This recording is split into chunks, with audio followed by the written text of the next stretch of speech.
Good morning everyone. Today topic metaphor. यहाँ metaphor is a type of figure of speech. इसको हिंदी में बोलते हैं रूपक अलंकार। तो देखिए मेटाफर होता क्या है। आ metaphor is an implied simile. Metaphor जो है सिमिली ही होता है, लेकिन सिमिली में ये इम्प्लाइड सिमिली है।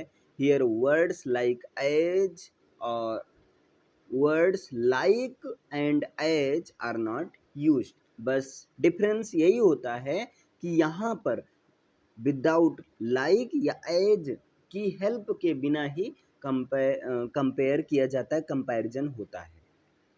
और we can say a figure of speech comparing to unlike things without using like और एज। यहाँ पर आप ऐसे भी बोल सकते हैं, एक ऐसा फिगर ऑफ स्पीच जहाँ पर टू अनलाइक थिंग्स को, टू डिफरेंट थिंग्स को कंपैरिजन किया जाता है, लेकिन लाइक या एज का यूज किए बिना, मतलब इसके यूज किए बिना डायरेक्ट कंपेयर कर दिया जाता है। किसी चीज को डायरेक्ट मान लिया जाता है। यहाँ देखिए, it does things by stating that thing A is thing B। यहाँ पर जैसे एक ऑब्जेक्ट को डायरेक्ट दूसरा ऑब्जेक्ट मान लिया जाता है। इसको एग्जाम्पल से समझ में आएगा। जैसे यहाँ पर he fought like a lion, उसने एक शेर की तरह फाइट किया। यहाँ पर ये बताया गया है कि उसने शेर की तरह फाइट किया। लाइक कंपैरिजन किया जा रहा है कि उसने, उसके और शेर के बीच में कंपेयर हो रहा है, लेकिन यहाँ लाइक वर्ड की हेल्प से हुआ, इसलिए सिमिली है।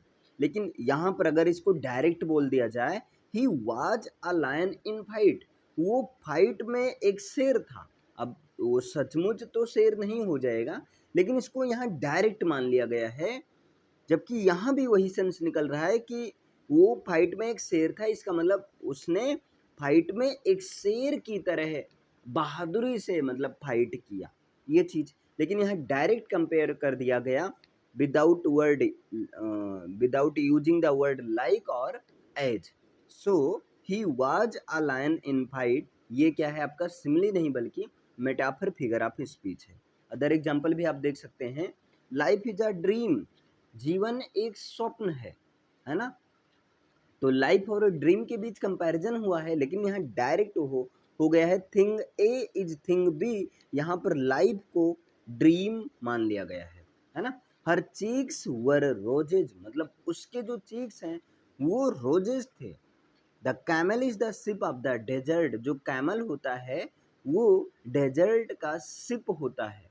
सीज एन एंजल, वो एक एंजल है। जैसे देखिए अभी तक आपने कंपेयर किया था, लाइक और एज का यूज किया था, तो वहां पर आपने बोला था सीज लाइक एन एंजल, मतलब वो एक एंजल के समान है। बट यहाँ पर डायरेक्ट कंपेयर कर दिया गया सीज एन एंजल, कि वो एक एंजल है। सचमुच तो एंजल है नहीं, लेकिन उसकी जो क्वालिटीज हैं, जो वर्च्यूज हैं उसका, वो एंजल से कहीं ना कहीं मिलती जुलती हैं, इसलिए उसको मान लिया गया है कि वो एंजल है। तो यहाँ पर मेटाफर फिगर ऑफ स्पीच है।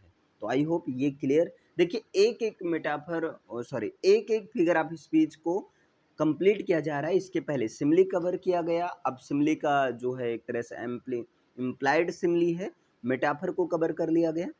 तो वन बाय वन बस आप लोग को फीडबैक बताना है, जैसा भी होगा, समझ में आ रहा है या नहीं आ रहा है तब भी बताइएगा। ओके, मिलते हैं नेक्स्ट क्लास में। Until keep watching, keep smiling and thank you so much for watching it.